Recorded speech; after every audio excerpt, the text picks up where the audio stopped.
Ora então, muito boa tarde a todos. Sejam bem-vindos ao nosso Porto de Encontro. Na 98ª sessão deste ciclo de conversas com escritores, promovido pela Porto Editora, voltamos a celebrar a magnificência da literatura de língua portuguesa.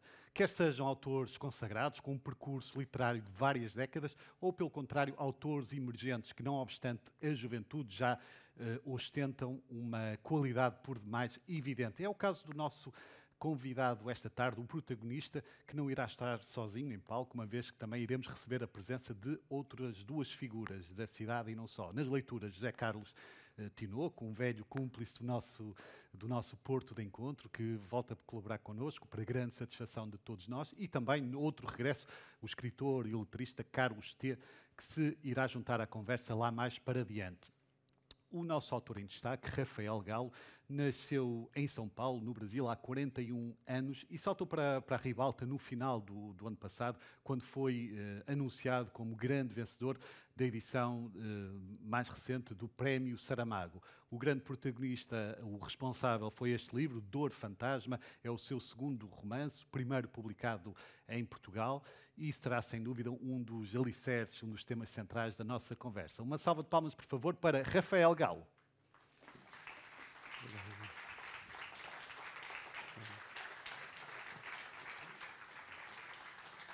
Obrigado. Obrigado. Aqui, por favor.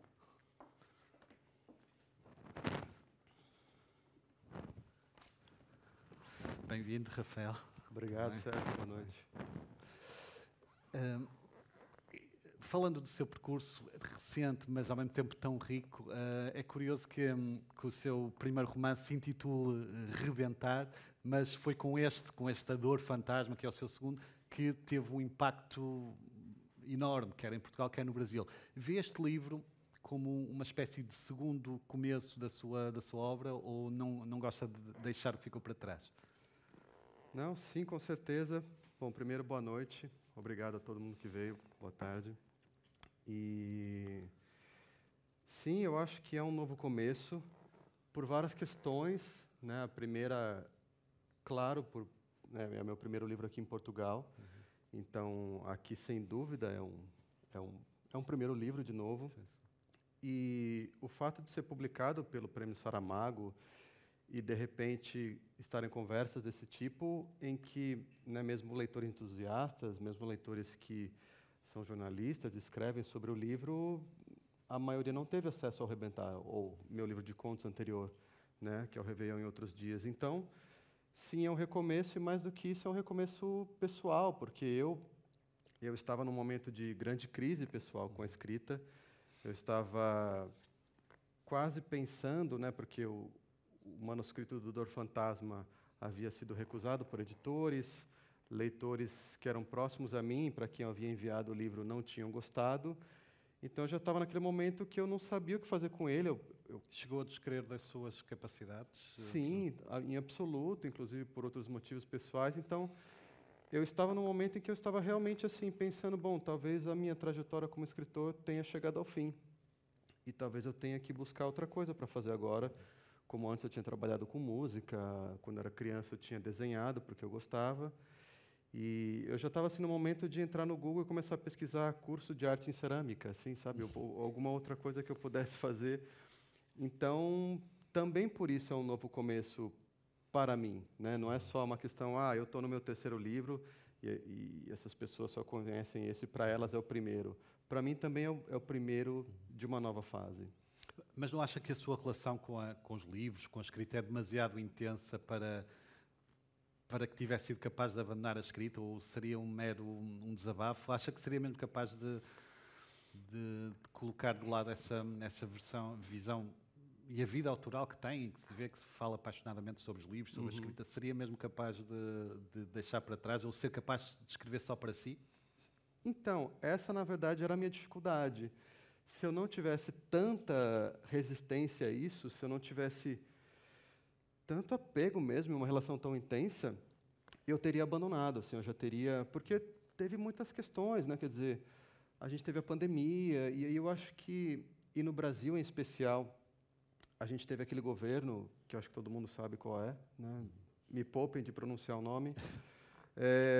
Então, aquilo foi um terror tão absoluto e uma mudança como se o mundo mudasse tão rápido, que não só eu, como outros colegas escritores e colegas escritoras, olhamos para aquilo que a gente escrevia e, de repente, parece que perdeu validade. Né? Quer dizer, eu olhava centenas de milhares de pessoas morrendo por conta de uma doença, quer dizer, um momento de desespero, que é quando a gente sempre tenta buscar algum apoio, ou ter algum alicerce, e o que poderia ser o nosso apoio era alguém no governo que debochava daquilo tudo, e, enfim, era terrível, era muito vulgar.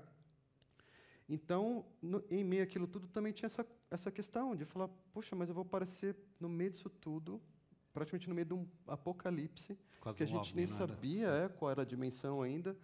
Eu vou aparecer com a história de um pianista de música clássica, sabe? Aí eu acho que Mas essa aí já quebra... tinha a primeira versão do livro, Rafael, não? Já tinha, sim, já tinha. A primeira versão eu terminei no final de 2019. Então, eu acho que essa quebra também foi fundamental, porque aí quebrou... Claro, eu gosto de escrever e é importante, mas o que dá sentido também é eu acreditar que o que eu escrevo tem alguma significância. E isso se abalou muito. Então, de uma certa forma, eu não acreditava no que eu escrevia e o que eu podia entregar, mas eu também não queria perder, né? Porque é muito importante para mim. E eu teria dificuldade de, vou viver, vou fazer o quê? Né? Se fosse mais fácil, eu teria abandonado. Mas eu estava naquele momento em que eu pensava, puxa, parece que eu tenho que abandonar, mas eu não consigo, né? Mas com essa primeira versão chegou a concorrer a um prémio Saramago anterior ou não? Chegou a concorrer a algum? Não, eu concorri, na verdade, porque essa foi a primeira vez que o prêmio Saramago foi para inéditos, né? Até 2019 era para livros já publicados anteriormente. Então, eu concorri com o Rebentar, o meu romance anterior, publicado. Ele foi publicado em 2015 e eu concorri em 2017, que era bienal, né? Então, era o ano que ele poderia concorrer. E eu enviei. Na época, eu estava com 35 anos, que era a idade limite, né? Então, eu pensava, puxa, é a minha única chance de concorrer. E eu sonhava muito em ganhar o prêmio. Eu falei, se não for dessa vez, nunca mais, né? Então, também, quando eu não ganhei, também, na minha perspectiva, porque o novo edital saiu só no final de 2021, entre o final de 2019, praticamente 2020 e 2021 inteiros, nem essa perspectiva estava no meu, enfim, na minha percepção, né? O que se passou-se algo curioso com A Dor Fantasma, e que raramente acontece, que é um livro ser publicado quase ao mesmo tempo nos dois lados do Atlântico, em Portugal e no Brasil, também por força do Prémio Saramago. Como é que tem visto essa recepção cá e lá? E se de algum modo o tem surpreendido? Sim, é bastante curioso, é quase um experimento de laboratório, assim, para ver, bom, vamos ver como são as diferenças, até nos diferentes tempos de recepção, né? Eu lembro que quando foi anunciado o prêmio, e claro, como era um inédito, ainda não havia o livro, né? Havia só o anúncio, e depois teve um período de alguns meses, e só então veio o lançamento do livro em si. E quando foi anunciado o prêmio, que seria para o Dor Fantasma, aqui em Portugal já foi um impacto muito maior, assim, quase. E eu acho que há uma diferença cultural nisso bastante grande, né? Há mais essa espécie de voto de confiança, vamos dizer, né? Então, olha, se o livro ganhou um prêmio, é porque, enfim, alguma qualidade ele tem, né? Então já teve uma repercussão na imprensa e tudo mais. E aí, logo em seguida, eu voltei para o Brasil. E eu lembro que eu estranhei um pouco, assim, porque eu imaginava, bom, um brasileiro ganhou o prêmio José Saramago, no Brasil, alguma comemoração há de ter disso, né? Alguma empolgação com isso há de haver. E ninguém falava daquilo, né? E logo naquele período teve a Flip, que é a festa de Paraty, que é conhecida. E eu encontrava alguns jornalistas, assim, né, lá em Paraty, naquela coisa de ficar circulando. E os jornalistas vinham e me davam parabéns. Pô, parabéns, você ganhou o prêmio e tudo mais. E eu falava, tá, legal, eu agradeço, mas... E lá no seu jornal, você não vai dizer nada, não vai escrever nada? E até uma que é mais minha amiga, assim, com quem eu tenho mais proximidade, a gente ficou conversando um pouquinho. E ao fim da conversa ela falou assim, olha, e quando o livro sair, me manda, porque, né, a gente coloca no jornal. E acho que eu entendi que tem um pouco mais essa coisa de, olha, não, se esse livro sair, se eu ler, se eu gostar, se a gente vê que esse livro dá certo, aí a gente fala sobre ele. Quer dizer, parece haver mais uma espera para, olha, primeiro a gente vê se dá certo e a gente vai atrás. Cá foi mais repentino, de certa forma. Sim, sim, sim, sim. E eu acho que é um traço cultural mesmo. Eu acho que no Brasil, em geral, a gente meio que deixa eu esperar ver se dá certo, aí eu vou, antes de investir para fazer dar certo. Por outro lado, depois, aí no começo eu tive a impressão, bom, talvez esse livro vá ser mais lido em Portugal do que no Brasil. Hoje eu já acho que talvez no Brasil ele está criando mais adesão e ele está crescendo, está tendo uma curva assim de uma recepção bastante positiva. E é curioso porque às vezes eu percebo isso mais com os comentários de quem não gosta do livro. Porque alguém não gosta do livro e fala assim, eu sei que esse livro é o queridinho do momento, mas eu não gostei. Eu falo, nossa, eu não sabia que ele era o queridinho do momento. Né? Então, eu tenho um pouco essas diferenças. Assim. E, claro, eu sei que, por exemplo, às vezes aqui em Portugal tem uma questão... Aí também é o contrário. Às vezes alguém gosta e fala, o livro é bom, é bem construído. Às vezes estranha-se um pouco o português brasileiro, né, por conta dessas diferenças no texto. Então, acho que tem essas sutilezas assim, né, de diferença. Mas em relação à estrutura, ou mais do que à estrutura, a narrativa em si, nota que há diferenças na crítica, na análise.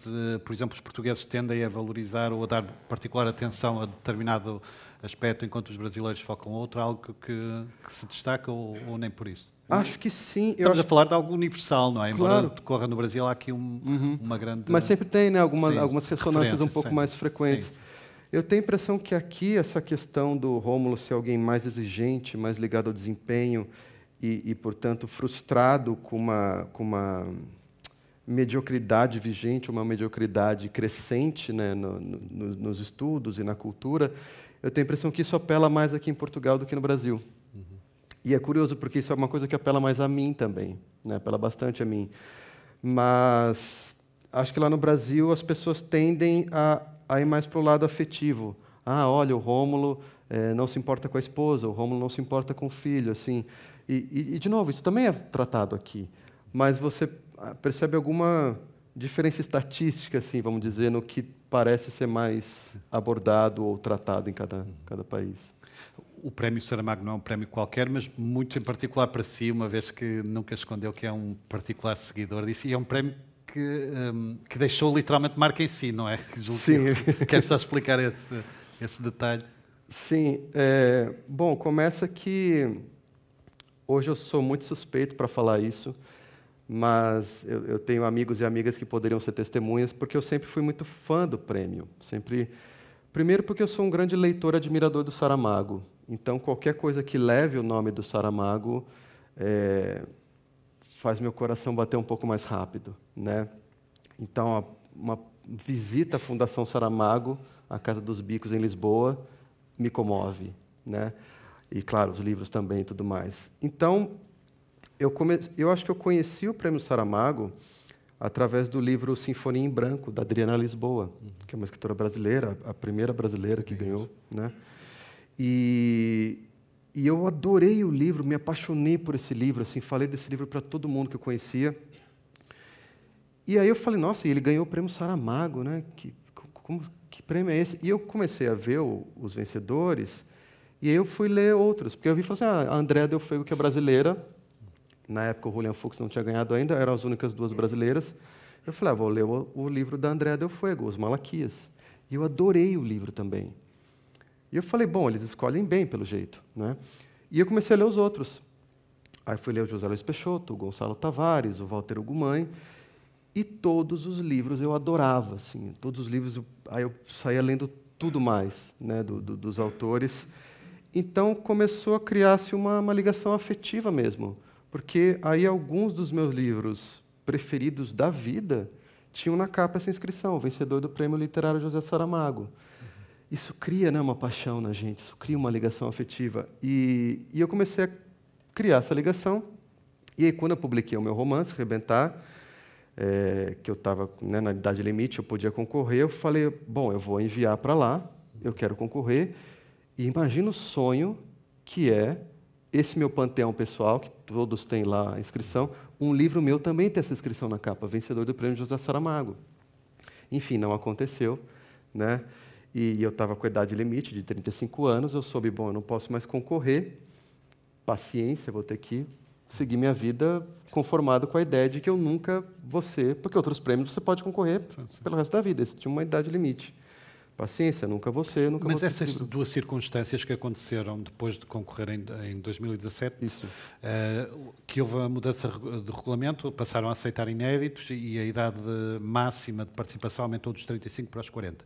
Viu nessas duas subtilezas quase como um sinal do destino ou é demasiado cético para acreditar nisso? Sou demasiado cético, mas eu não vi um sinal do destino, mas eu vi, claro, uma oportunidade porque aconteceu isso, né? No final de 2021, eu só tinha o inédito do Dor Fantasma, não tinha conseguido publicar mais nada, e eu tinha 40 anos. E aí saiu o edital, e eu já tinha ouvido rumores que ia ser diferente. E quando saiu o edital, eu, como sou um fã do prêmio, como eu disse, eu falei, bom, eu vou dar uma olhada de curioso, eu não posso mais concorrer, uma pena, mas deixa eu olhar para ver o que mudou, né? Como é que está. E aí eu olho, bom, agora é para inéditos, idade limite de 40 anos. E, a princípio, eu até tentei escrever um outro romance, porque tinha uns meses, assim, e o Dor Fantasma não tinha agradado ninguém. Eu falei, bom, vou escrever outro às pressas e vou enviar. Mas eu não vi, assim, não uma coisa do destino, assim, tanto que depois, quando não deu tempo de escrever um livro novo, e eu decidi enviar o Dor Fantasma, e eu enviei no último dia, e aí, enfim, eu tinha corrido muito, né, para revisar, para retrabalhar o livro, aí abaixou a adrenalina, entrou a calma, eu já comecei a pensar, puta, esse prêmio era meu sonho, e eu mandei esse livro que ninguém gosta, não vai dar certo esse negócio, o que eu fiz? Minha última chance, porque, claro, eu falei, bom, eles não vão ficar acompanhando a minha vida, né, daqui a 5 anos, olha, a gente aumentou para 45, você pode concorrer de novo, né? Eu falei, era a minha última chance, o que eu fui fazer? E eu lembro que nesse tempo de expectativa, né, nesses meses depois de fim do prazo, de antes de sair o resultado, claro, muitas vezes eu recebi outra recusa de outro editor, né, tinha recebido, e aí eu comecei, claro, vinha esse pensamento, eu estava muito mal, vinha esse pensamento de, não, mas essa fantasia, e se eu ganhar o prêmio Saramago? Se eu ganhar o prêmio, tudo melhora na minha vida, tudo vai se ajeitar, o livro vai ser publicado, problema resolvido. Eu volto a estabelecer minha crença no que eu escrevo, tudo bem. E chegou um momento que eu comecei a cortar esse pensamento, porque eu falei assim, não, Rafael, você não está querendo lidar com a sua frustração, você está bolando uma fantasia mirabolante, né, de que um livro que não agradou nem os seus amigos, que te leem e gostam do que você escreve, nem os seus editores, vai ganhar um maior prêmio sonhado para você. Era como acreditar que, olha, você não ganhou o campeonato de futebol aqui do bairro, mas a Copa do Mundo você vai ganhar. É impossível, é impossível. E chegou um momento que eu comecei a cortar. Então, assim, eu nunca tenho essa crença de que haja um destino e ainda mais que esse destino vai me ajudar, assim, sabe? Eu tô sempre Mas não lidando... ficou satisfeito com a nova versão? Isso não o deixou mais confiante, o facto de ter feito grandes alterações da primeira para a segunda versão? Sim, sim, me deixou, mas essa confiança... Isso da literatura é muito complicado, assim, porque... né, é muito falado isso, por exemplo, quando você é um músico e você toca num palco, você é um ator, você tem a reação imediata. Né? Eu acabei de tocar uma música, eu vejo o público se aplaudiu ou não, eu já sei. Um livro, você fica fechado com ele por anos. Né? Quando você sai dessa sala para mostrar para alguém, já é tarde demais para você saber se esse livro está bom ou não, porque ele já está tão... Você já viu tantas vezes, Alguém que escreve um livro nunca sabe qual é a experiência de ler esse livro. Eu nunca vou saber como é ler o Dor Fantasma. Eu só sei como é relê-lo. Lê-lo, não sei. Então, assim, é sempre passível de ser colocado em questão, né, ser colocado em dúvida se ele é bom ou não, porque em outros momentos eu acreditei, bom, eu acho ele bom. Aí, de repente, eu tenho alguém próximo a mim que me escreve um e-mail desse tamanho, falando, não, ele tem problemas, eu acho que você não deveria publicá-lo. E, sendo quem eu sou, né, uma pessoa não muito inclinada a excessos de autoestima, digamos, eu acabo acreditando que não, que vai dar errado. Né? Eu quase o tempo inteiro eu acredito que as coisas vão dar errado. Né? Então... Mas que razões é que encontra, até enquanto escritor, enquanto autor, no facto de um livro que agradou a tantos autores, a um júri super seletivo, com muitos escritores premiados, tenha também causado essas reservas junto de alguns editores. Acha que há mais subjetividade no campo da literatura em geral do que se poderia imaginar? Como é que interpreta isso? Acho que isso é uma questão. Acho que sim. Acho que é curioso, né? Porque quando eu tenho dificuldade até de explicar, assim, sabe, Sérgio? Porque de novo, assim, eu remonto a antes de eu ter o resultado, assim, e claro, no edital já se falava, né, quem eram os jurados. E são escritores que eu admiro, que são meus heróis. E eu pensava, imagina, José Luiz Peixoto vai ler isso aqui e vai falar, que piada, né? O Gonçalo Tavares vai ler isso aqui e vai falar, né? E todos mais, Walter Ugumãe. Então, quando vem deles essa aprovação, é muito curioso, porque eu começo a me fazer essa pergunta também. Então, o que aconteceu antes, sabe? Por que as outras pessoas, por que pelo menos o último editor que leu uma versão muito próxima da que eu mandei para o prêmio, não gostou do livro, não quis, né? E talvez tenha, assim, uma espécie de momento, inclusive, editorial, né? Quer dizer, eu também não quero... Eu sei que, às vezes, isso leva... O editor pode ter feito uma análise puramente comercial e não... Exato. Às vezes existe, né, é sedutora essa conversa de tornar os editores vilões, assim. Então o editor, olha lá como eles não sabem nada. Não, muitas vezes, por exemplo, essa editora, com as crises, né, do Brasil, econômicas e também culturais, ele tem pouquíssimas... ele pode publicar pouquíssimos livros de literatura brasileira no ano. Então, ele tem que fazer uma seleção muito restrita mesmo. E talvez ali, no fim das contas, ele pense, bom, agora no Brasil, isso não é o assunto, né? Ninguém quer ler uma história, a gente quer ler história sobre o Brasil profundo, sobre movimento queer, sobre movimentos feministas, e um pianista, homem, de música clássica, talvez não interesse. Então, talvez seja até uma decisão mais do ponto de vista de um palpite comercial, digamos, do que de qualidade literária, né? Nunca vou saber. Rafael, eu quando há bocadinho questionei acerca da marca que o prémio deixou, estava a falar também da marca física, sim, não é? Sim. Da tatuagem que inscreveu no seu braço, certo? Exato. Eu não sei se eu vou conseguir mostrar agora, porque eu estou com 2 camadas de mangas longas. Sim. Mas... Não, vi uma entrevista muito interessante em que o Rafael explicava os contornos também mirabolantes do anúncio, quando lhe telefonaram de Portugal a dizer que tinha ganho, e foi uma autêntica odisseia. Primeiro não recusou a chamada, devolveu, não atendeu. Mas demorou muito tempo a cair em si. Sim, porque o que aconteceu foi o seguinte.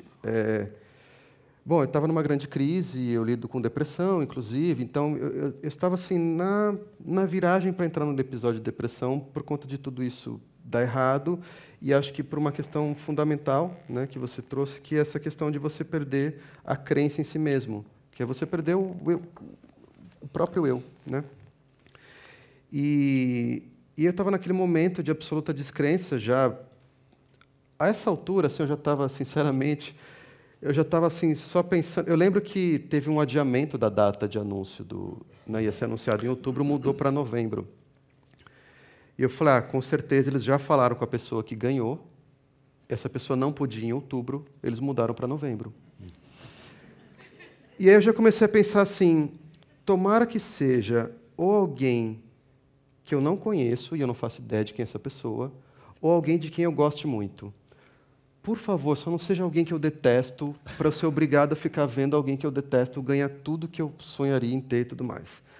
E eu já estava nessa fase, já absolutamente descrente, e um dia eu estava trabalhando em casa e tocou meu celular, tocou meu telefone, com um número desconhecido, é um número estranho, longo, prefixo 00351, blá, blá. Eu falei, que telefone estranho. E lá no Brasil, e eu já soube que aqui parece que também acontece muito, tem muito telemarketing, muita propaganda. A ponto de lá no Brasil a gente quase não atende mais telefone, né? A gente só se fala por texto. Se você precisa telefonar para alguém, você manda uma mensagem de texto e fala assim, posso te ligar? Aí a pessoa fala assim, aí você telefona, mas ninguém liga mais sem aviso quase, né? Eu falei, bom, é telemarketing, eu não vou atender. Mas ficou aquele número, ficou tocando, e eu falei, deixa eu só dar uma olhada. E eu, né, apertei o botão de aceitar a chamada, coloquei o aparelho no ouvido e ouvi aquele burburinho, que é típico de telemarketing, pelo menos lá no Brasil. Eu falei, é propaganda mesmo. Pumba, desliguei e joguei de lado. Ainda bem que não era aqueles concursos de rádio, assim, né? Então vamos telefonar para o próximo. Mas eu fiquei assim, aquele telefone, né? Falei, é muito diferente. Deixa eu checar. Coloquei no Google o número, não apareceu nada. Comecei a colocar só o começo. E aí o Google já sugeriu. Apareceu lá, prefixo 351, Portugal. Eu falei, opa, chamada de Portugal. É melhor averiguar. Mas como a inscrição do prêmio era online e a gente colocava todas as informações lá no formulário, e-mail, telefone e tudo mais, eu falei, eu não sei se isso é feito aqui, mas lá no Brasil se faz. Eu falei, bom, eles provavelmente passaram essas minhas informações para as companhias de telemarketing, agora alguma companhia de telemarketing de Portugal está me ligando. Provavelmente eu tenho um cartão pré-aprovado agora em Portugal. E eu falei, bom, mas eu vou checar de qualquer maneira, não posso deixar de checar. E aí eu liguei, e é muito curioso como a nossa mente tem subterfúgios, assim, porque agora, desse momento, é onde a história realmente fica bastante estúpida. Tá? Porque eu liguei e atendeu a Guilhermina Gomes, e, de novo, eu sou um fã do prêmio, eu sabia quem era a Guilhermina Gomes. Ela falou, eu liguei, falei, olha, eles me ligaram desse número, né? Queria saber. Ela falou, quem está falando? Eu falei, é o Rafael. Ela falou, Rafael Galo. Falei, sim. Escreveu Dor Fantasma. Falei, sim, sou eu. E nisso eu já comecei a levantar, ficar de pé, né? E ela falou, eu sou a Guilhermina Gomes. Eu falei, eu sei quem é a Guilhermina Gomes. Eu sou presidente do júri do Prêmio Saramago. Daí em diante eu não lembro nada do que ela falou exatamente. É tudo muito nebuloso, mas eu lembro que ela me deu a informação de que eu tinha ganhado o Prêmio Saramago. E nesse momento aconteceu algo que nunca tinha acontecido comigo, eu nem sabia que era possível. As minhas pernas desmancharam, eu tombei no chão, caí no chão, assim, eu desmontei, meu corpo desmontou. E eu comecei a chorar e eu comecei a rir ao mesmo tempo. E não é assim uma cena, eu jamais pensei que eu ia contar isso em entrevistas, e eu estava sozinho em casa, não é que eu estava fazendo uma Scarlett O'Hara para alguém ali, né? Estava sozinho, não tinha ninguém para fazer aquilo, mas eu tive essa reação tão forte dessa profunda descrença, desse profundo abismo já para o sonho. E ela começou a falar, você ganhou. Eu falei as coisas mais sem sentidos possíveis, assim. E só falava tudo isso, né? Esse prêmio é meu sonho, você não acredita porque ninguém queria esse livro. Eu já não acreditava mais em mim. Nossa, e ela, né, ela é uma figura, começou a falar várias coisas. E eu falei assim, nossa, eu não acredito, não é possível. E ela falou assim, não, é seu. Aí vem a única frase dela que eu lembro. Eu não lembro que frase ela utilizou para me falar que eu tinha ganhado, mas ela falou assim, é seu e ninguém lhe tira. Que não é uma expressão típica, né, no Brasil. Assim, a gente nem usa esse lho, né, lá. Eu falei, ninguém lhe tira. É uma bela expressão. E eu, enfim, como eu lido com depressão, e eu sabia que eu tinha lidado algumas vezes, e que é provável que eu vá lidar de novo, né, quer dizer, não é que agora Rafael Galo foi felizes para sempre, né? Eu sei que isso pode acontecer. Aquilo foi uma bomba atômica de energia para mim, de tanta luz, assim, que eu falei, eu quero guardar isso, eu quero guardar essa força, essa possibilidade de que mesmo quando parecer tudo muito escuro, sabe, existe alguma fresta possível, ainda que muito improvável, e que eu não devo perder isso, eu não devo perder quem eu sou, não devo perder a crença em mim, eu não devo deixar ninguém tirar isso de mim, inclusive eu mesmo tirar isso de mim. E aí eu pensei, bom, eu vou tatuar então essa frase, e eu tenho agora no braço, ninguém lhe tira. E às vezes...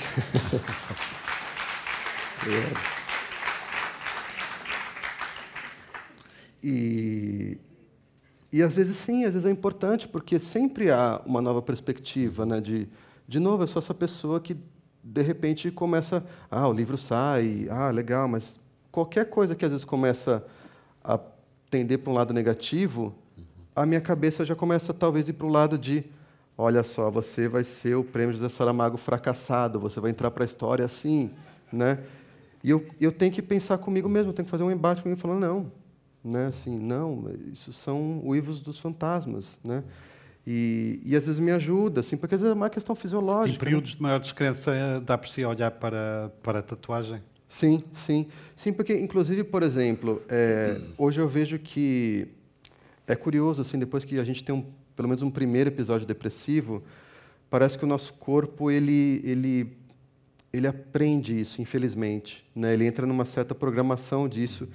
Então, por exemplo, hoje eu vejo que mesmo os estados de euforia ou de muita ansiedade com muita coisa, assim, tem muitos compromissos, uma viagem como essa, por exemplo, nossa, eu tenho que estar... Eu chego em Lisboa, faço um encontro, depois eu vou para Beja, faço uma outra coisa, aí eu venho para o Porto e eu faço Porto de encontro. Tudo isso é muito legal, mas eu tenho que viajar, eu tenho que fazer tal coisa, eu tenho que parecer inteligente, eu tenho que... Eu começo a ficar muito ansioso, porque tenho muita ansiedade. Isso depois tem uma ressaca. Né? É como se o meu corpo, acho que ele fica tão alto, né, tão high mesmo, que talvez libere substâncias, assim, e eu não sei exatamente... Mas para si, em termos criativos, qual é o estado de espírito mais adequado para a escrita, para a criação? Eu preciso estar bem. Eu preciso estar bem, porque essa imagem, assim, a melancolia, o sentimento, para mim não funciona. Fica paralisado, quase. Eu fico paralisado, exatamente. Então, a depressão, para mim, ela é tão útil quanto uma gripe forte, né? Ela só me atrapalha, então eu não quero estar nela, mas eu tenho que lidar. E, claro, esse estado de melancolia, talvez, de uma introspecção que eu tenho desde criança, tem um lado positivo de me ajudar a ser quem eu sou. Eu sei que sem isso eu não teria escrito Dor Fantasma ou outros livros. Mas existe um limite. Quando realmente abate o meu corpo, eu paro, não escrevo, não faço nada, não tenho ânimo para nada. Isso é ruim, inclusive pode ser uma ressaca de um estado bom anterior, assim.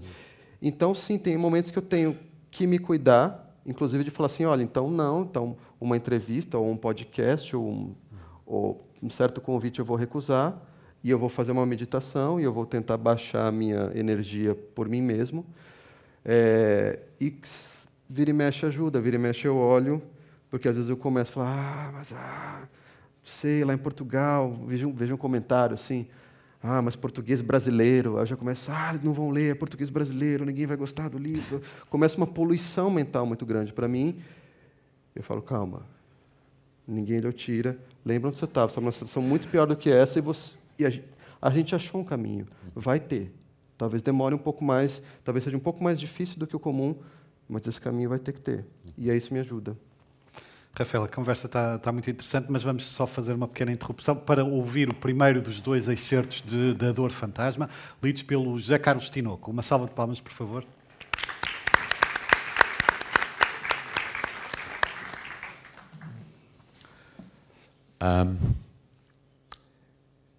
É curioso, hoje estou aqui entre amigos.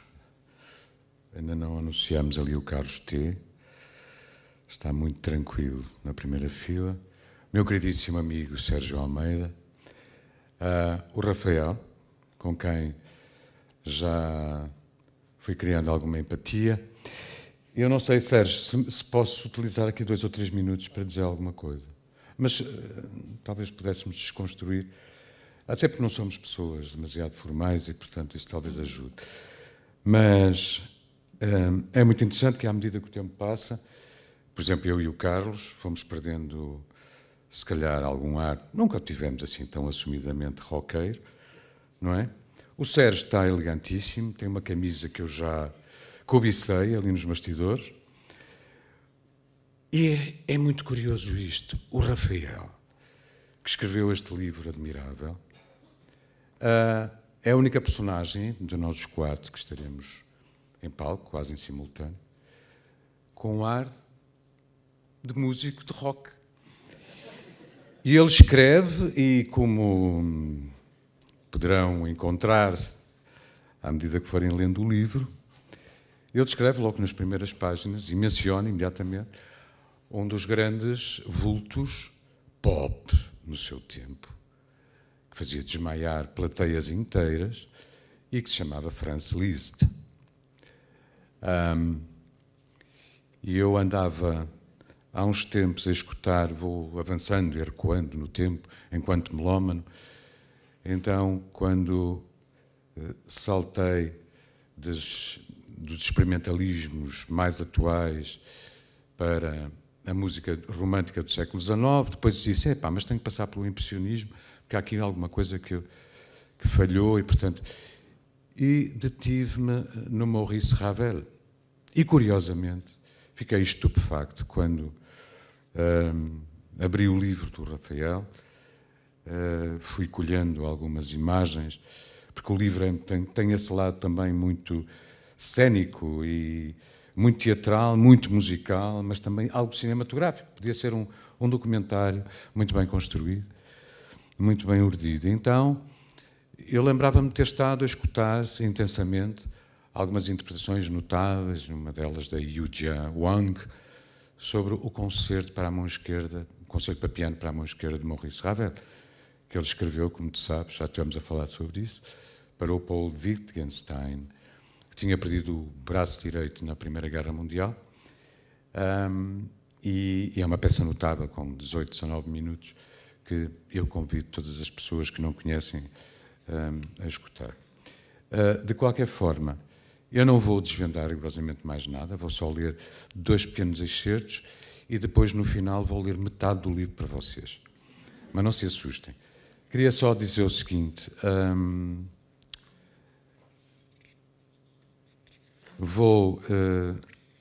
Esta edição é uma edição que está em português do Brasil. Eu lancei o repto ao Rafael, lá fora, sobre a possibilidade de ele ler no português de Portugal. E eu não vou utilizar qualquer sotaque, porque se eu tentasse utilizar o sotaque brasileiro, vocês iam achar que eu estava a falar em castelhano. E, portanto, vou ler no nosso português de cá,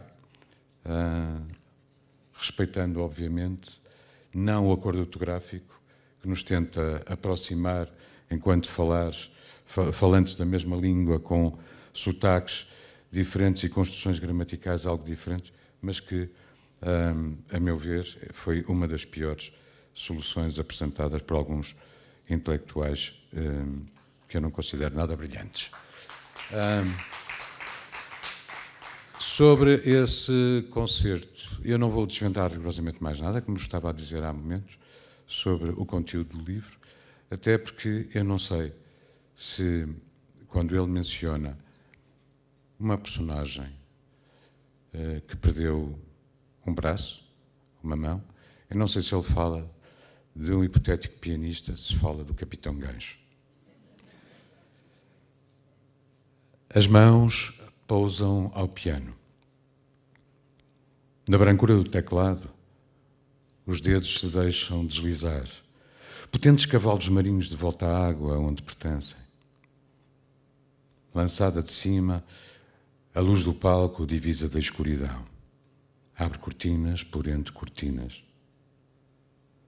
Sob o peso das falanges dele, antes mesmo do ataque inicial, as teclas se curvam em obediência. Silêncio ainda. No vão oculto do instrumento, mecanismo marcial são rentes às cordas, véspera do bote. A partitura de funerais de Franz Liszt posiciona-se no suporte, amuleto sem qualquer metafísica.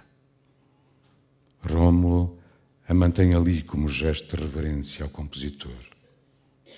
Sequer olhará em sua direção, nem mesmo passará as páginas.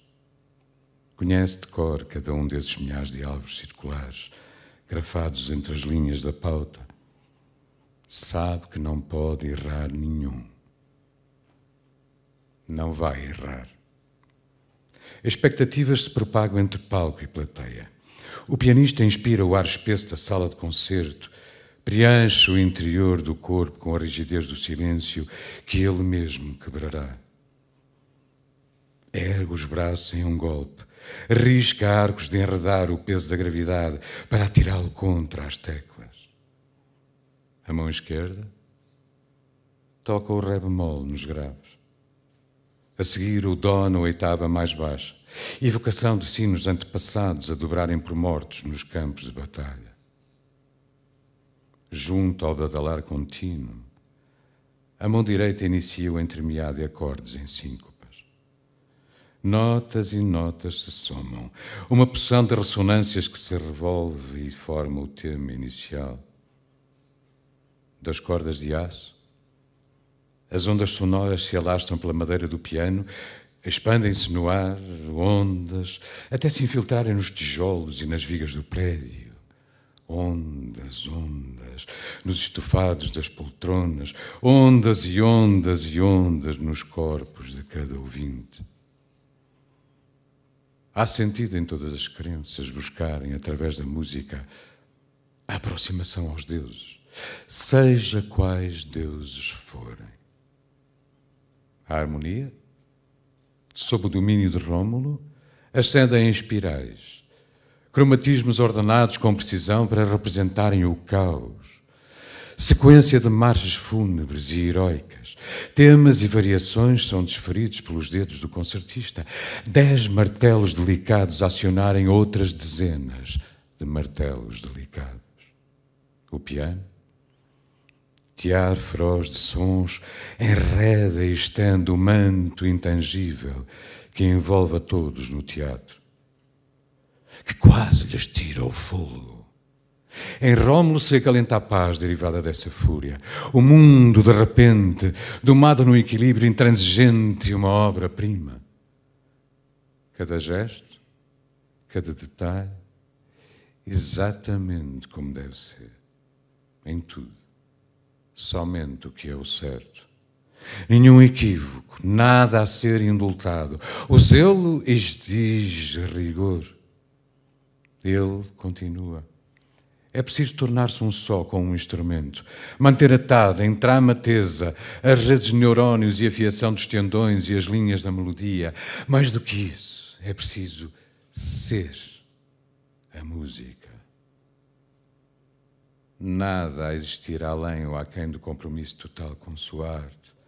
Assim como não é possível existir fora do eu, pensar sem ser através do pensamento do eu, fazer-se presente fora da presença do eu. Ser a música. Tudo o que é ordinário, tudo o que representa desvio, deve desaparecer nesse caminho reto da excelência. É preciso a perfeição. Tomá-la entre os próprios dedos e controlá-la. Na passagem à última parte da composição, a pausa alongada, fermata. O concertista respira fundo. Reverberam, quase silentes, as notas que já se foram. Escrita há mais de 160 anos, a suspensão o eleva hoje.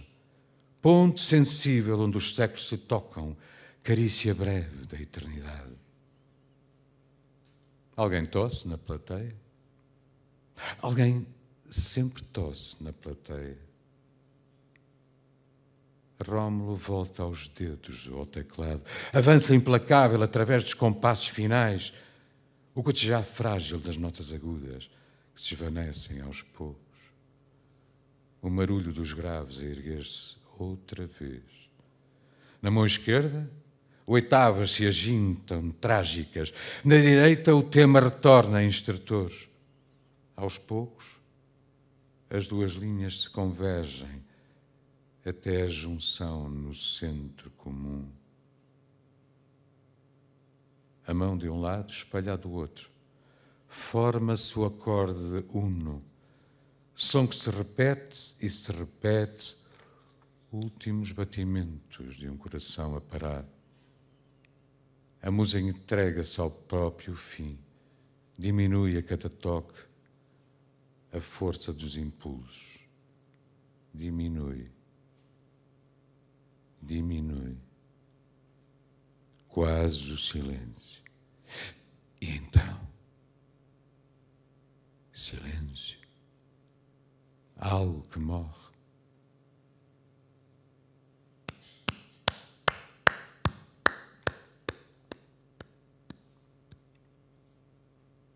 Os aplausos irrompem de imediato da plateia.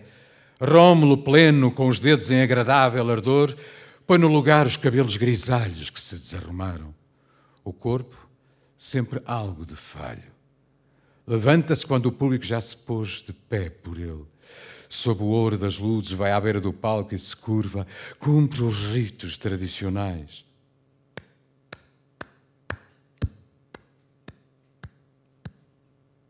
A salva de palmas prossegue. Há algo de quase humilhante em tal gesto. Retribuir o tanto que receberam de suas 2 mãos apenas com as batidas das próprias, umas contra as outras. Ele acena com a destra. Sinal de despedida cuja dimensão ainda se desconhece. Ninguém imaginaria, especialmente o pianista, mas essa não é só outra de suas apresentações a se encerrar. Foi a última. No auditório do teatro, pouco ocupado, a maioria clama por mais. Nunca haverá mais. Sua carreira, sua vida como concertista acaba aqui, nesse instante. E esse instante é já pretérito. Como todo o momento presente se esvai imediatamente ao passado. Rómulo Castelo, um dos maiores intérpretes de Liszt, hoje deixa de sê-lo. Após a última nota de funerais, já volatizada, nenhuma outra executada por ele será ouvida em público. Bravo! Gritam vozes entre as poltronas, enquanto no palco Rómulo se retira. Em seu rosto, o sorriso de um homem triunfante.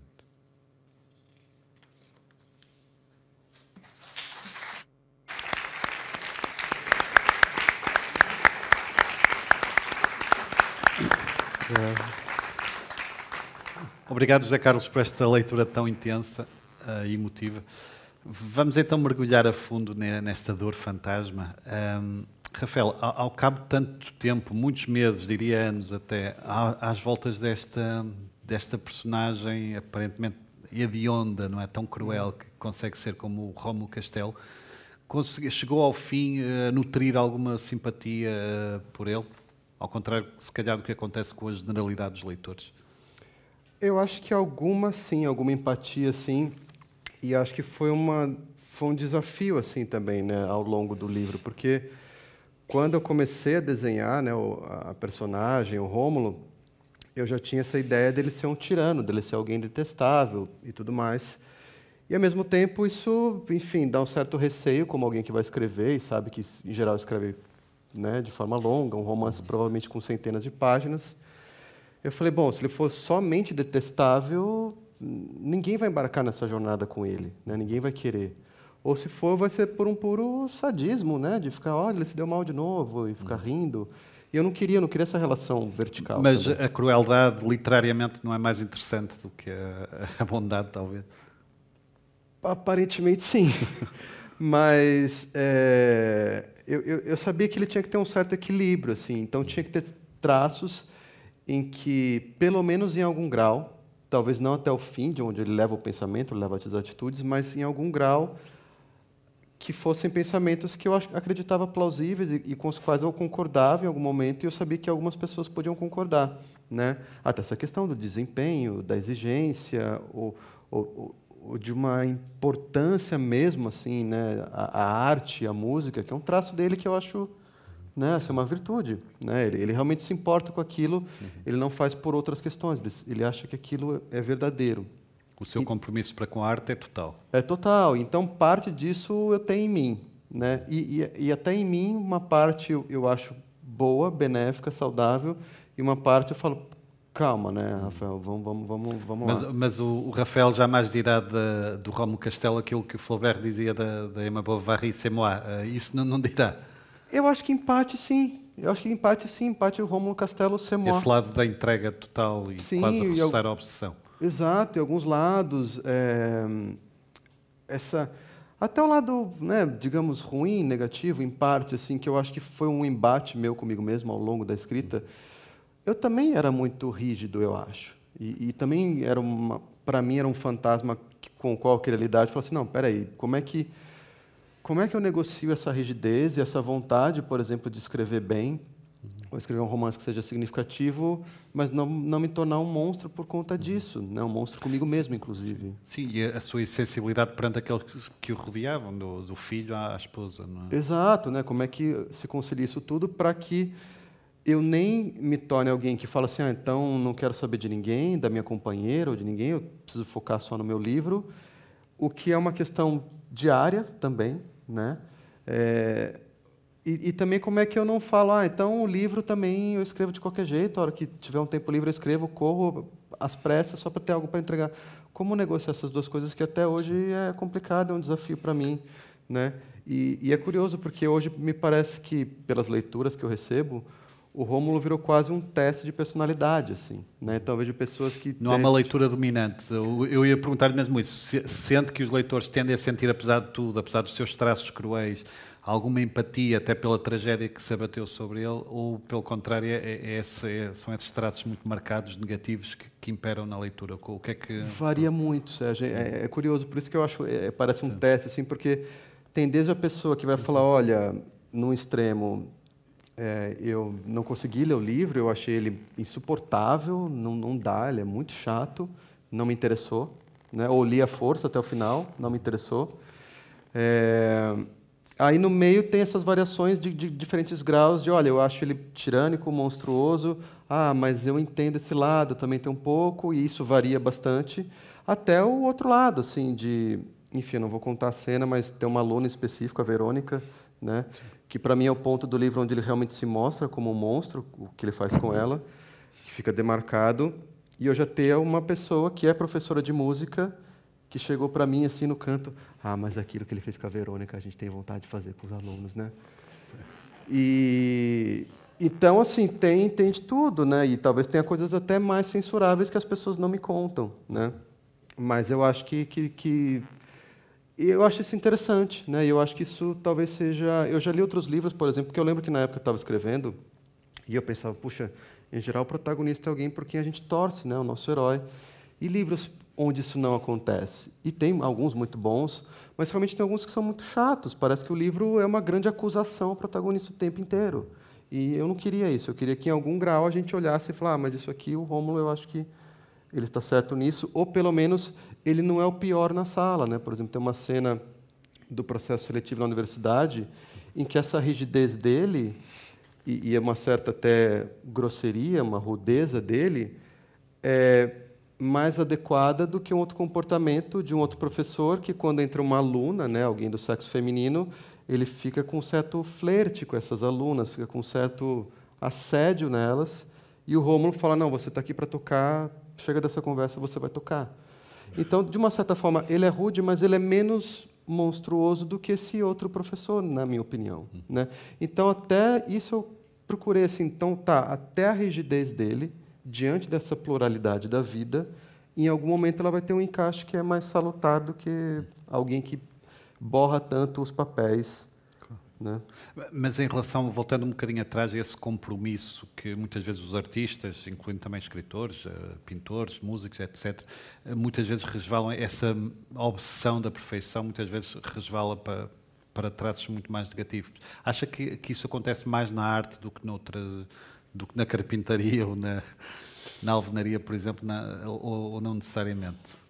Eu acho que talvez haja exemplos, claro, em toda a área, né? Sempre tem alguém que é tão, né, assim, fissurado naquilo, é tão maníaco por aquilo que, enfim, a gente poderia ter um carpinteiro absolutamente alucinado com fazer uma mesa como essa mais perfeita, né?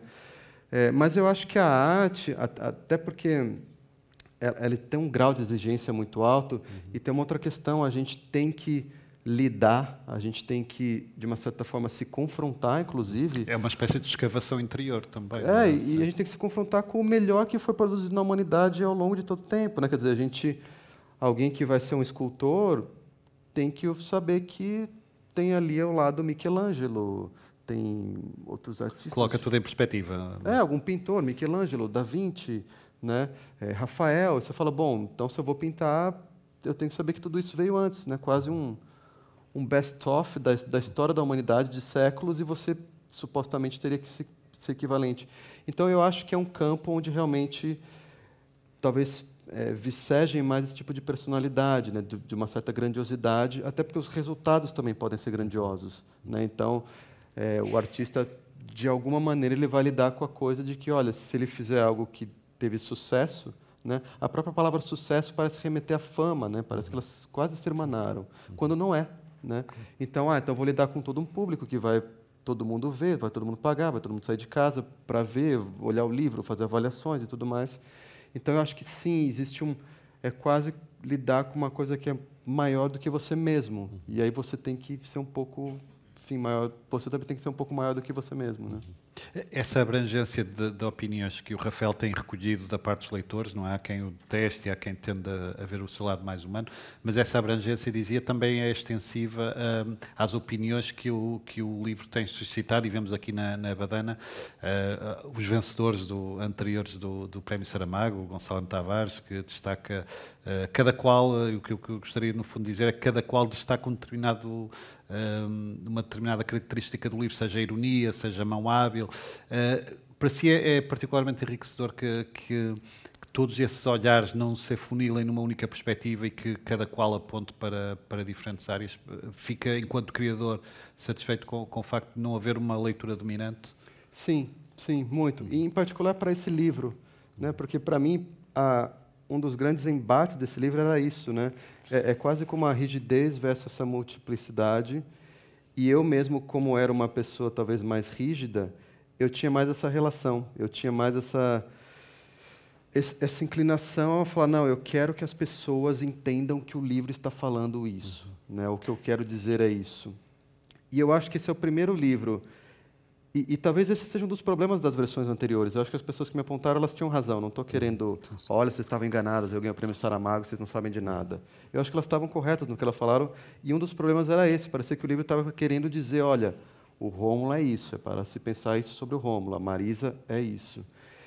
E eu acho que um dos grandes, sei lá, sucessos, de novo, como não é fama, do livro foi que eu consegui, talvez, desmontar um pouco isso e abrir. Então, é curioso, porque quando eu vejo essas diferenças, é justamente quando eu me sinto assim, mais bem-sucedido com o livro, ou quando alguém diz, num texto, numa resenha, que, olha, o livro poderia resvalar num moralismo e não cai. Sim. Eu falo, amém, era a grande luta, era, de uma certa forma, contra um moralismo que era também meu.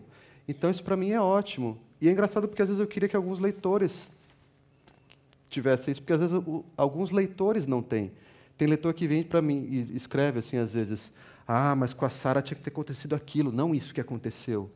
E aí você fala, não, mas ninguém vai ditar o que tem que acontecer, né? Não existe uma única possibilidade. Então, isso para mim é bom, e claro, vindo deles, então, é melhor ainda. E este negrume, esta introspeção que domina o livro, está um bocadinho nos antípodas daquilo que muitas vezes associamos, claro, de forma estereotipada, à literatura que vem do Brasil, não é? Sente-se, nesse sentido, um bocadinho um autor contra a corrente, porque, geralmente, nem sempre corretamente, como disse, mas quando pensamos em literatura brasileira, pensamos num tom mais exuberante, mais festivo, e, nesse sentido, acha que está, no fundo, contra a corrente ou contra ciclo perante essas tendências mais dominantes associadas à literatura brasileira? Sim, quer dizer, eu acho que há muitos autores e autoras que fazem esse tipo de coisa também, acho que há de tudo. Mas eu acho que eu sou, não só nesse livro, não só na literatura, e muito menos é um projeto, assim, eu acho que eu sou um pouco fora de moda, e eu sempre fui. Né? Eu nunca fui o garoto popular do colégio, eu nunca fui nada desse tipo de coisa. E eu sempre tive um pouco essa sensação, né? Por exemplo, mesmo hoje, assim, às vezes mesmo um livro, né, como esse, que teve grande sucesso, eu sempre olho para outras coisas assim e parece que talvez aquilo seja mais na moda, ou aquilo se encaixe mais num gosto popular ou vigente, né, e haja mais uma adoração, assim, eu não vejo isso... Mas não é aquela vontade declarada de ir contra só por ir contra, é porque vem dentro de si. Porque é o que eu faço, assim, né, e é o tipo de coisa com a qual eu me identifico, né, e eu, enfim, é até engraçado. Isso é uma coisa curiosa também dessa diferente leitura, porque... Sim. Tem coisas que eu já vi alguém daqui de Portugal falar fala, nossa, essa cena é muito típica, né? Muito Brasil isso. Eu fui no Brasil e acontece justamente isso. E não era uma cena que eu estava pensando e falar, vou fazer um retrato do Brasil com isso aqui, uma caricatura. Aquilo era normal, né? E de repente tem outras leituras, outros significados. Então, também isso, eu não tinha uma certa, não, olha, então está na moda, ou a corrente é o Brasil profundo, ou é um Brasil mais alegre, ou mais exótico. E sempre existe nessa cobrança, assim, né, de que, olha, a literatura brasileira, isso a gente ouve de editores, de agentes literários, de muitos meios. Não, literatura brasileira a gente só quer se for uma coisa do carnaval no Rio de Janeiro ou uma história na floresta amazônica, né? Então, isso me incomoda, porque a vida é muito múltipla, né? Eu também... Há muitos Brasis, não é? Há muitos Brasis, eu quero de tudo, eu quero tudo, né? E há muitos Portugais também. Sim. De Portugal eu não quero só, aproveitando a presença, né, do Carlos T, que eu não quero só o fado de Portugal na música. Eu quero rock também, eu quero pop também, eu quero jazz, né, que hoje eu conheço mais, um pouco mais. Então, assim, são incômodas essas jaulas mesmo, assim, né? E isso talvez seja um pouco ir contra aí mais conscientemente. Por falar em Carlos T, vamos então trazer novas leituras, novas perspectivas. Ele esteve aqui no nosso Porto Encontro há pouco mais de meio ano para apresentar o seu novo romance e acabou de ler A Dor Fantasma. Certamente terá algo muito, muito interessante para falar connosco. Uma salva de palmas, por favor. Carlos T.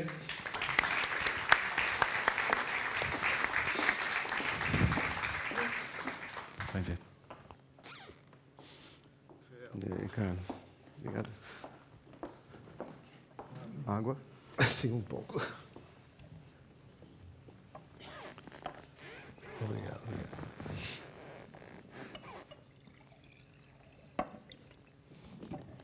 Bem-vindo, Carlos T. Obrigado. Esta é uma leitura muito fresca, não é? Uma vez que terminou o livro recentemente, mas está tudo ainda muito às voltas. Qual é a sensação mais, ou quais as sensações predominantes de um livro tão rico, tão denso e que aponta em várias direções? A principal sensação, algumas das minhas interrogações, o Rafael já, de algum modo, já falou delas, mas a minha principal sensação, e sobretudo em relação ao Brasil, a sensação que eu tive é que este Rómulo Castelo é um espírito europeu sequestrado no Brasil. Ou seja, uma grande urbe. Nós não sabemos quase se estamos em São Paulo, não temos grandes referências. A sensação que eu tenho, e depois há pequenos sinais de que essa é uma espécie de desporto nacional, o atraso, não sei o que, há assim pequenas coisas no livro que... Se ele vivesse noutra sociedade, noutra cultura, provavelmente não seria tão desajustado, tão revoltado. Porque nós próprios, em Portugal, por exemplo, também, eu já tive muita ideia de Portugal enquanto um país em que ninguém chegava a tempo e que era quase uma questão de honra. Chegar a tempo não dá, quer dizer, é preciso alguma distância. Sim, mas a rigidez dele não associamos ao Brasil um país mais distendido, não é? Pois, exatamente. Isso surpreendeu-me nesse sentido. É alguém que vive com uma coisa ideal na cabeça, que é um espaço europeu, nomeadamente num centro, num triângulo fantástico, quase praticamente do século XIX, Budapeste, Viena e Praga, onde nasceu uma grande parte da cultura musical europeia, e não só, da literatura também, Musil, por aí fora. E surpreendeu-me, de facto, este livro não ter um pouco de mais Brasil, não no sentido de questionar ou de não questionar, é que parece que quase clinicamente o exclui, do género, eu não quero falar de mais, só quero falar da música, da minha relação, da música, desta música que eu gosto, do Rómulo Castelo enquanto o expoente do pianismo lisztiano, não é? É isso que me interessa, é sobre isso. E da sua relação com a docência, com o ensino, com esse ódio que ele tem à condescendência do ensino. E em relação a isso, isso impressionou-me bastante, e eu gostaria de perguntar ao Rafael se acha que essa obsessão em relação ao virtuosismo da interpretação das grandes peças, muitas vezes levado ao extremo, se pode levar também, ou se pode redundar numa certa falta de empatia com tudo o que está à volta, às vezes. Porque, de facto, eu não acho que a crueldade desta personagem, do Rómulo, seja gratuita, mas há ali qualquer coisa de muito intrínseco, de muito interior, que se vai manifestando na sua relação e que só é redimida pela música. Não é? Eu não sei se essa falta de empatia que se revela depois com os alunos, uma total falta de condescendência, sem qualquer... mais chocante ainda para o próprio filho, não é? Autista, e aí será mais chocante, que é talvez. A parte mais chocante, não é? E, de facto, eu concordo com o Rafael quando diz que a parte do livro onde ele se revela mais é com a Verónica, que chega a ser quase escandaloso, no sentido de que o leitor quase que se interroga como é que este tipo pode fazer isto neste momento. Quer dizer, e, ao mesmo tempo que isso acontece, eu quase que me interrogo se não há no inconsciente do escritor uma espécie de tentativa inconsciente de punição demiúrgica, no sentido de vais sendo esta personagem e a tua pena é perderes o teu membro mais estimável, aquilo sem o qual não has de voltar a ser ninguém. É um bocado quase freudiano pensarmos que aquilo que ele mais sonha ser no mundo, ser tocar o Rondo Fantastique. A propósito, achei inacreditável quando ele descobre que o Rondo Fantastique já foi tocado por uma pianista chinesa, já tem 1 milhão de visualizações, já acho isso delicioso. Mas Carlos T, permita-me só perguntar se, conhecendo tão bem como conhece essas duas artes, música e literatura, se alguma delas é particularmente dada a essa obsessão, a busca da perfeição que acaba por encerrar o criador, né? A obsessão pode ser uma armadilha, no fundo, e acha que qual delas é mais propensa a essa questão? A escrita ou a literatura? A obsessão, sobretudo, pode existir mais ao nível da cultura clássica, que está muito mais próxima de uma coisa que a gente chama de alta cultura. Não é por acaso que também ele aprende aqui, o Rómulo, aprende do pai, uma questão quase tradicional, uma espécie de ódio ao jazz. Sendo que o jazz é a única música que compete em complexidade com a clássica. Mas existe uma tentativa de superioridade em relação a... Há quem diga até que há uma espécie de inveja da clássica por não ter espaços de improvisação que o jazz tem, porque na sua complexidade o jazz tem textos. O pessoal que estuda jazz também, cuidado. Mas, por exemplo, a música rock e pop, que o Carlos T também conhece muito bem, nesse sentido é mais descontraída, não há essa obsessão? É mais limitada, porque é um espaço de liberdade maior, ligado às tradições populares, não é? Muito antigas, e não tem essas pretensões, não é? Mesmo aqui em Portugal, por exemplo, eu conheço histórias na ESMAI, que às vezes é como se os próprios alunos da clássica nasçam já com uma espécie de superioridade mental. Por exemplo, os alunos de teatro às vezes precisam de um músico para acompanhar um exercício, e se forem bater à porta dos alunos de jazz, eles vão na boa, mas se forem bater à porta dos da clássica, eles dizem, eu só vou se me carregarem o contrabaixo. É logo naquela base, existe logo ali uma espécie de... Existe, portanto, um pouco essas tensões entre estes universos, embora eu acho que já tenha sido pior, porque hoje, felizmente, há uma maior circulação.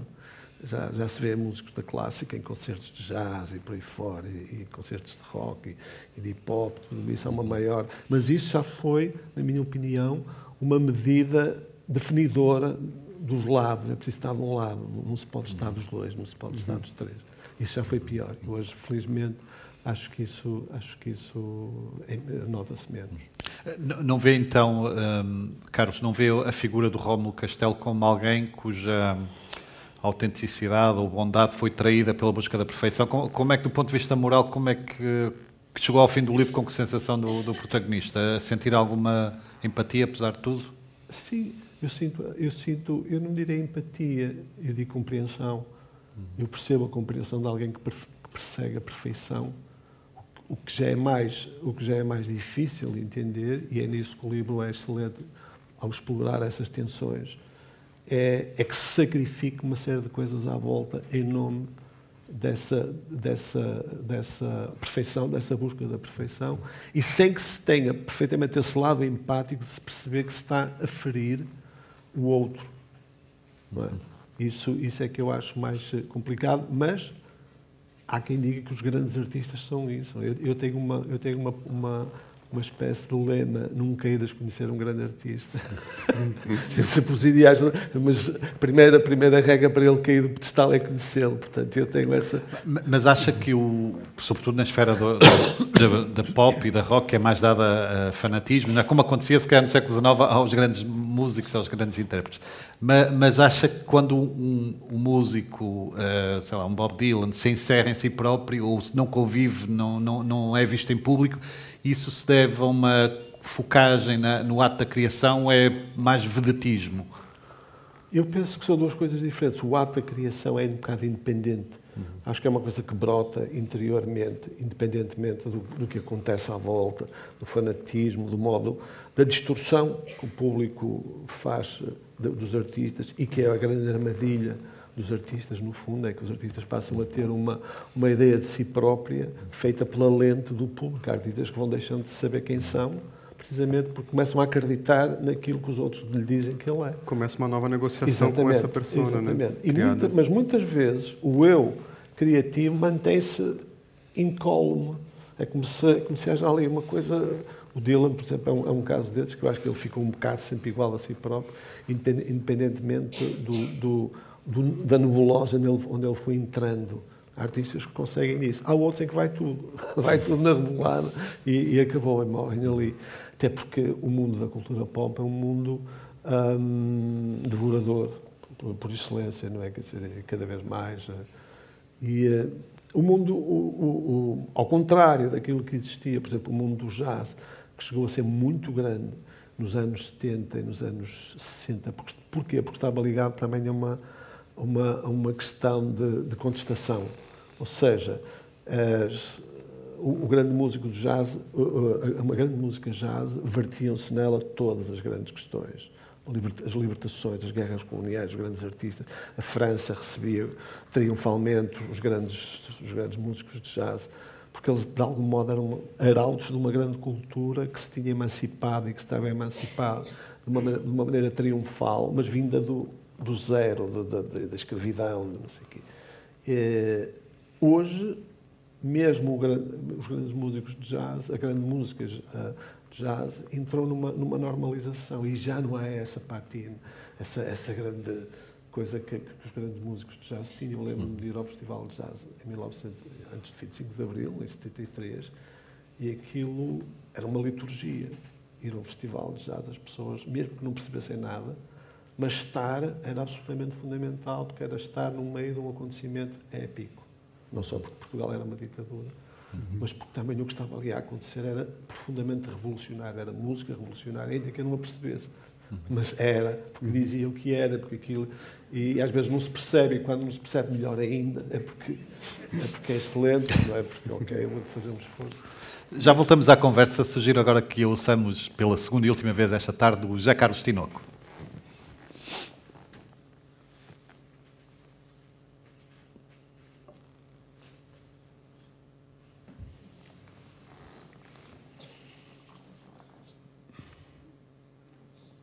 O pai, maestro Jorge Castelo,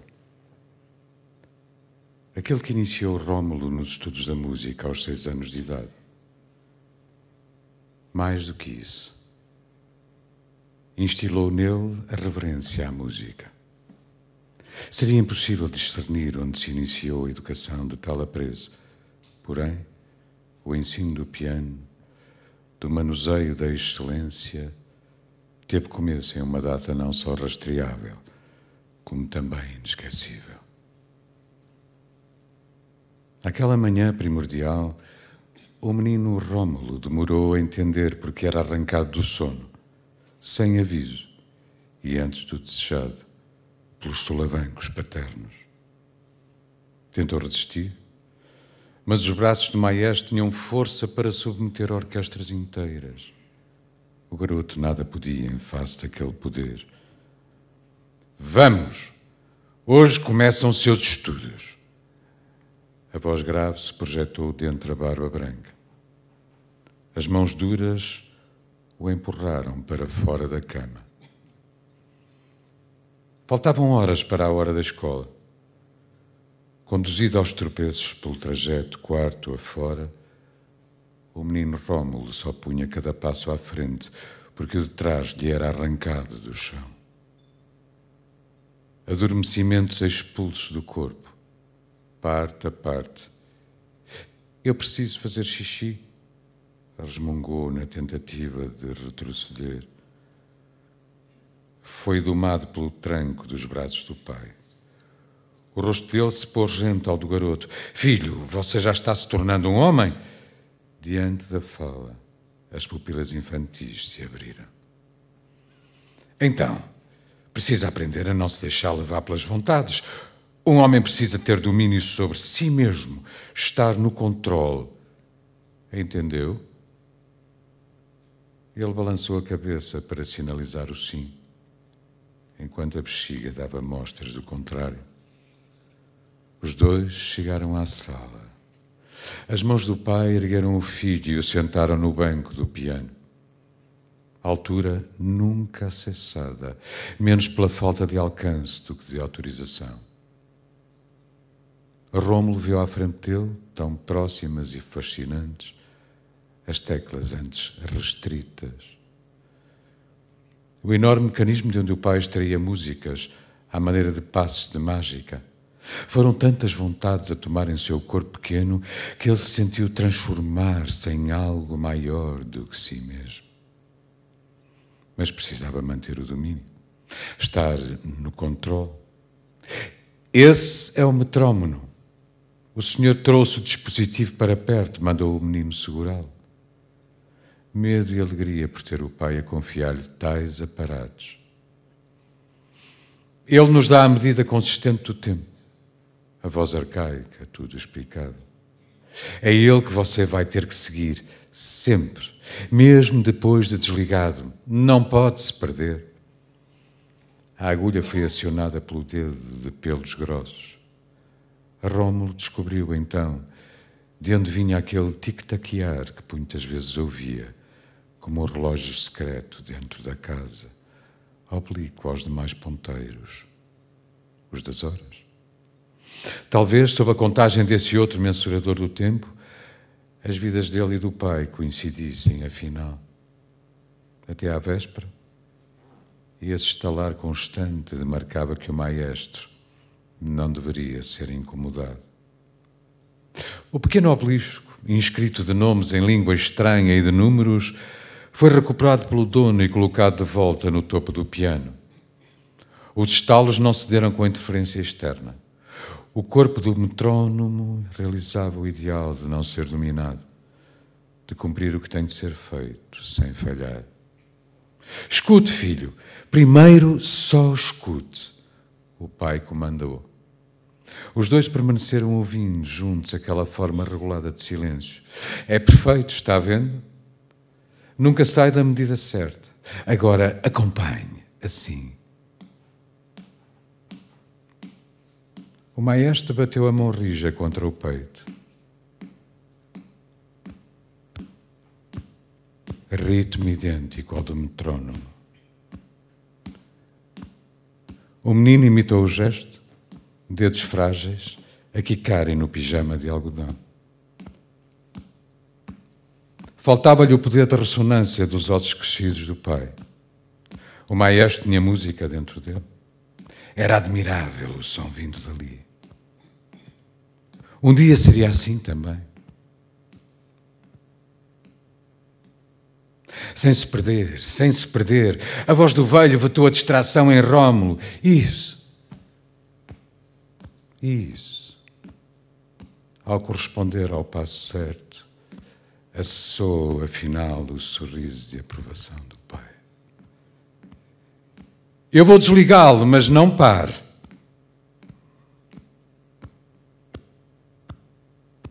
Continue sem perder o ritmo. Mantenha a pulsação dentro de você. Sim, a música dentro dele. Tornava-se homem, feito maestro. A excitação pôs em descontrole outras funções. Ele só percebeu quando foi içado bruscamente ao ar. Afastado do piano e da aprovação paterna, viu e sentiu o xixi derramado no chão, derramado pela calça. Recolocado no chão, percebeu também se instalar de volta a expressão cotidiana no rosto babado. Vá com sua mãe! A Rómulo foi para perto dela, ciente que se diminuía ao aproximar-se daquele lado da família. Convenceu-se de ser aquela a última vez. Queria crescer, expandir-se igual ao maestro. Era ele que realizava coisas extraordinárias. Quem recebia, portanto, a devida respeitabilidade. Aplaudido por teatros repletos, publicado em fotografias nos jornais, condecorado pelas autoridades.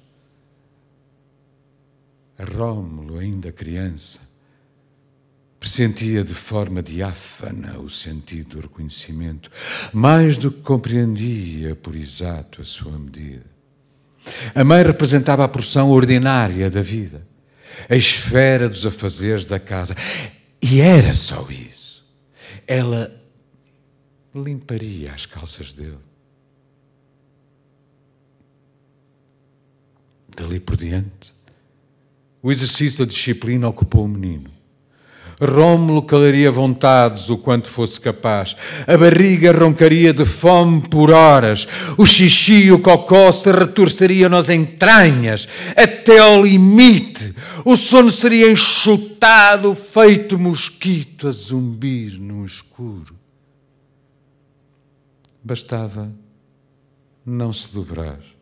Manter-se firme até o ponto no qual os desejos do corpo se tornavam insuportáveis e então retê-los um pouco mais. Crianças aprendem rápido.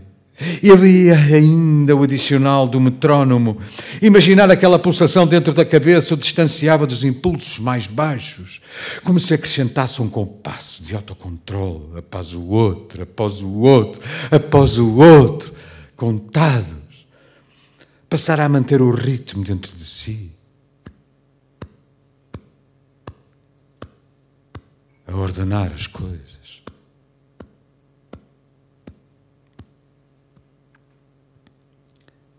Esse treino acompanhou o progresso das aulas com o pai, recuperadas em seguida.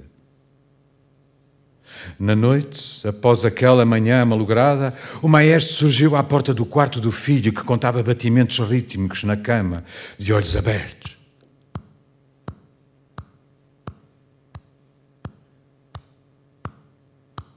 Amanhã vamos retomar seus estudos. Você tem de estar mais preparado. Ele sabia. Nem precisava de ser dito. As lições mais determinantes dos pais se dão sem serem pronunciadas.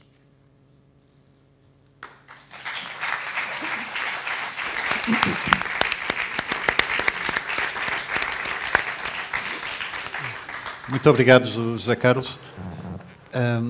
Já não temos assim tanto tempo como isso, mas gostaria, se possível, também de abordar 2 ou 3 questões brevemente. Uma delas relacionadas com essa passagem muito intensa.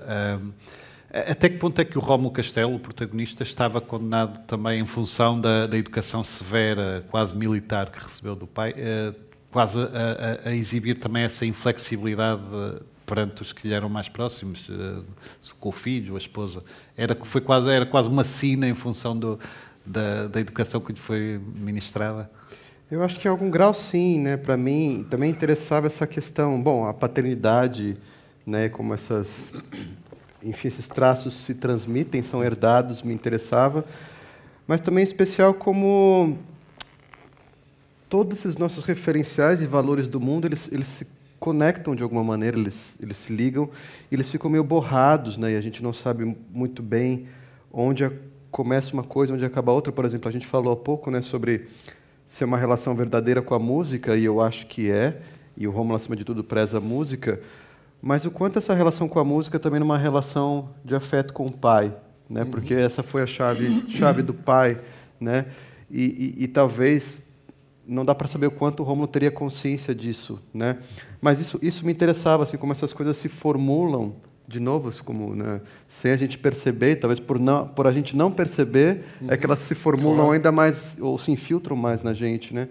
Então, sim, eu acho que esse capítulo ele entra na história um pouco para olha, ele não é assim do nada, ou não é só uma questão racional de escolha, ele escolheu dessa disciplina, ele segue assim, é uma construção mesmo de quem você é, isso vem também de uma ligação afetiva, né? Claro. Partilha desta opinião, Carlos. Ver na figura do pai também parte da responsabilidade. Isto remete-nos até para uma situação que eu acho muito importante, que é a aprendizagem da arte, deste tipo de arte, sob um ponto de vista quase militar, coisa quase castrense. Isto lembra-me até um filme do Damien Chazelle chamado Whiplash, que ganhou um Oscar, onde o professor se torna também odiento na maneira como ele tenta fazer com que um personagem aprenda a bateria até à perfeição, perfeitamente quase execrável, onde o próprio feeling quase que desaparece em detrimento da perfeição. E a grande questão de aprender qualquer arte, para mim, é tentar preservar o mínimo do prazer para que ele não desapareça e não se transforme em sublimação e reprodução meramente técnica. Essa que é a grande chave de qualquer aprendizagem. Portanto, a técnica não é tudo, também é necessário algo mais que vem. Os grandes pianistas, os grandes intérpretes, ainda por cima num instrumento tão especial, para mim é o príncipe dos instrumentos, que é o piano. Quer dizer, nós podemos reduzir uma ópera ao piano, mas não podemos reduzir em mais nenhum instrumento. O piano cabe tudo. As possibilidades são tantas, e não é por acaso que os grandes pianistas, como o Solokov, sei lá, não são meros reprodutores das pautas. Eles acrescentam de uma maneira quase subliminar a sua parte. E essa parte minimal que eles acrescentam, para mim, só pode ter a ver com prazer e com emoção. Isso é aí que se joga tudo. E isso é o segredo dos grandes artistas.